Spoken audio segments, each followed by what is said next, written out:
படத்தினுடைய பாடல்கள் மெலடி அரசர் சகோதரர் எஸ்.ஏ. ராஜ்குமார் இசை என்றால் தேனினும் இனிய தெள்ளு தமிழ் பாடல்களை என்றென்றும் அவர் அள்ளி வழங்கி வருகின்றார்.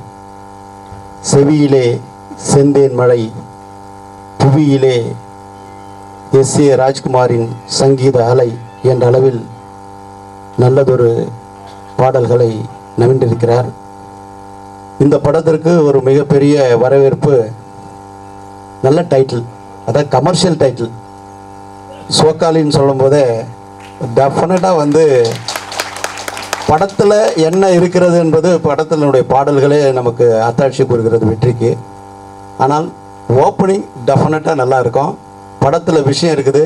இப்படம் மாபெரும் வெற்றி அடைய என்னுடைய வாழ்த்துக்களை நவின்று விடைபெறுகிறேன். நன்றி, வணக்கம். சோக்காளி இந்த படத்தின் பாடல்கள் பார்த்தோம்.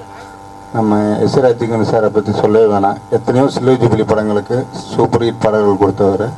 நிச்சயமாக இந்த பாடல் பார்க்கும்போது தெரியுது, நல்ல ஒரு வெற்றி தெரியுது இந்த படத்தில். இந்த டைரக்டர் சரண் ஆகட்டும், மிச்சம் கேமராமேன், டான்ஸ் மாஸ்டரோ அவரோட உழைப்பு நிச்சயமாக நல்லா தெரியுது இந்த படத்தில். இந்த படம் மிகப்பெரிய வெற்றி அடைந்து இந்த தயாரிப்பாளர் நாவரசனுக்கு மற்றும் அவர்கள் நல்ல ஒரு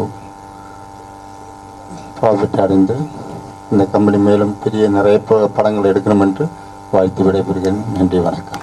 ஒரு படம், சின்ன படம், நல்ல கதை உள்ள படத்தை எடுப்பது என்பது எவ்வளவு சிரமம் என்பது எனக்கு நல்லா தெரியும், தயாரிப்பாளர்களுக்கு தெரியும். நல்ல திரைப்படம் வருவது அப்படின்றது ரொம்ப பெரிய விஷயம். அது ஒரு நல்ல கதையை ஒரு ஒரு சென்சேஷனல் டைட்டில் வச்சு சோக்காளி அப்படின்ட்டு அந்த டைட்டிலை தானு அவர்கள் சொல்லும்போது பெரிய கரகோஷம் எழுந்தது. ஸோ அந்த டைட்டிலை வைத்து இந்த படத்தை இவ்வளவு தூரம் சிரமப்பட்டு, சிரமம்னா எதுக்கு இதெல்லாம் சொல்லணும்னு தேவையில்லை, பட் உண்மையிலே ஒரு புதுப்படம் எடுக்கிறது ரொம்ப பெரிய புதுமுகங்களை வைத்து எடுப்பது என்பது ரொம்ப சிரமம். அது நிச்சயமாக எல்லாருக்கும் தெரியும். சரணா அவர்கள் அதை செய்து முடித்திருக்கிறார். நாவரசன் தேவராஜன் அவர்கள் அதற்கு நிறைய பாடுபட்டிருக்கிறார்கள். ஒரு ஹாஃப் இயரில் தான் இந்த படத்தில் நான் ஜாயின் பண்ணேன். எனக்கு இந்த மாதிரி நல்ல பாட்டு போட்டு வேணும், இந்த படத்துக்கு ஒரு பலமாக இருக்கணும் அப்படின்னு கேட்டாங்க. நிச்சயமாக நல்ல கதைக்கு நல்ல பாட்டு வரும் அப்படின்னு சிச்சுவேஷன் சொன்னாங்க. நல்லா இருந்தது, நல்ல பாடல்கள் நீங்களே பார்த்தீங்க. இன்னும் 2 கமர்ஷியல் சாங்ஸ் கூட இந்த படத்தில் இருக்குது. ஒரு என்டர்டைன்மெண்ட்டாகவும் அதே நேரத்தில் ஒரு மெசேஜ் ஓரியன்ட் சினிமான்றதால மெலடி சாங்ஸும் என்டர்டைன்மெண்ட் சாங்ஸும் 2 கலந்து இதில் பண்ணியிருக்கிறோம். ஜங்லி ஆடியோ வெளியிட்டிருக்காங்க, அவங்களுக்கு ரொம்ப நன்றி. இந்த பாடல்கள் நான் முத்துக்குமார் நான் எழுதியிருக்கிறேன். அதுவும் இல்லாமல் 2 புதிய கவிஞர்கள் கம்மாங்கர ஓரத்தில் என்ற இந்த தயாரிப்பாளர் நாவரசன் அவர்களே எழுதியிருக்காரு. சரணா அவர்கள் ஒரு பாட்டு எழுதியிருக்காரு. ஒரு என்னுடைய கேரியரில் 200 படம் பண்ணியிருக்கிற ஒரு 40லேருந்து 60 கவிஞர்கள் வரைக்கும் நான் இன்ட்ரடியூஸ் பண்ணியிருக்கிறேன். நானே ஒரு பாடலாசிரியராக இருந்தும் கூட.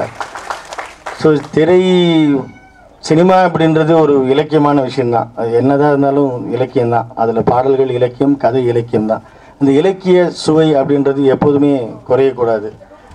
அந்த தரம் குறைஞ்சிட்டோம்னா அந்த இலக்கியம் குறைஞ்சிடும். ஆக்சுவலாக இது இட்ஸ் எ லிட்ரேச்சர். சினிமான்றது எப்போதுமே ஸ்டோரி டெல்லிங் மிஷின். நான் டைமெல்லாம் எடுத்துக்க விரும்பல. அது அந்த ஸ்டோரின்றது லிட்ரேச்சர் சம்மந்தப்பட்ட விஷயம், இலக்கியம் தான். அது எவ்வளோ அழகாக நம்ம சொல்கிறோம் அப்படின்றது தான். நான் சினிமா இசையமைப்பாளர் ஆகிற நேரத்தில் மிகப்பெரிய சினிமா ஒரு இலக்கியமாக இருந்த நேரத்தில் தான் நான் எப்படி சொல்கிறதுனா 80களில் 86 நான் மியூசிக் வச்சுக்கோங்க. உதிரி பூக்கள், அது முள்ளு மலர், மொத்தமாக இலக்கியம் தான். கம்ப்ளீட் எல்லா படமும் பெரிய கமர்ஷியல் ஹிட்டு, எல்லா படமும் இலக்கியமாக இருக்கும், எல்லா பாடல்களும் இலக்கியமாக இருக்கும். அந்த மாதிரியான அந்த லிட்ரேச்சர் வேல்யூ அப்படின்றத நிச்சயமாக சினிமாவில் விட்டுறவே கூடாது. எவ்வளவு கமர்ஷியல் எலிமெண்ட்ஸை நம்ம பண்ணிகிட்டு இருந்தால் கூட அந்த லிட்ரேச்சர் வேல்யூ விடக்கூடாது. தானு அவர்கள் பேசும்போது சொன்னார்கள், அது மிகவும் பிடித்ததால் மறுபடியும் பேச வேண்டியதாகிவிட்டது. இந்த பாடல்கள் ரொம்ப சிறப்பாக வந்திருக்கு. இது பெரிய வெற்றி அடையணும். இந்த படம் மிகப்பெரிய வெற்றியை அடையணும். தயாரிப்பாளருடைய முதல் வட்டி முதன்மாக அவருக்கு வர வேண்டும். அவங்க நல்லா இருக்கணும். ஏன்னா சின்ன பட தயாரிப்பாளர்கள் அப்படின்றது ரொம்ப பெரிய என்கரேஜ்மெண்ட்டு வேண்டிய ஒரு விஷயம். ஒரு சீனியர் டெக்னீஷியன் முறையில் சொல்கிறேன், தயாரிப்பாளர்கள் நிறைய பேர் இருக்கிறாங்க. என்னை பொறுத்த வரைக்கும் புது வசந்தம் அப்படின்ற ஒரு சின்ன படத்துக்கு தான் நான் பண்ணேன். அந்த படம் என்னுடைய வாழ்க்கையில் என்னுடைய கேரியரில் பெஸ்ட் ஃபிலிமாக இருந்தது. புது வசந்தம் அப்படின்னும் போது விக்ரமன் அப்படின்ற புது டைரக்டர், ஆல்மோஸ்ட் எல்லாருமே ரிட்டர்ன் வரா மாதிரியான ஒரு ஹீரோயின்ஸ். அப்போ நான் சக்ஸஸ்ஃபுல்லாக இருந்த டைம். புது ப்ரொடியூசர் ஆர்பி சௌத்ரி, இன்னைக்கு பெரிய வெற்றி பட தயாரிப்பாளர். அந்த மாதிரி ஒரு சின்ன பட்ஜெட் படமாக ஆரம்பித்த படம் தான் அந்த படம். அந்த படம் ஒரு சென்சேஷனல் விஷயத்தை, ஒரு ட்ரெண்ட் செட்டர் ஃபிலிமாக அது அமைஞ்சுது. அது மாதிரி ஒவ்வொரு எந்த புத்துக்குள்ளே எந்த பாம்பு இருக்குன்னு சொல்ல முடியாது. அதாவது நான் ஒவ்வொரு படத்தையும் அப்படி தான் பார்ப்பேன். அதனால தான் ஒரு இன்வால்மெண்ட்டோட எல்லா பாடல்களையும் தர முடியுது. ரசிகர்களுடைய தொடர்ச்சியான ஆதரவும் எனக்கு இருக்கிறது. இந்த பாடல்கள் வெற்றியடைய வேண்டும், இந்த படம் வெற்றியடைய வேண்டும் என்று வாழ்த்தி விடைபெறுகிறேன். நன்றி, வணக்கம்.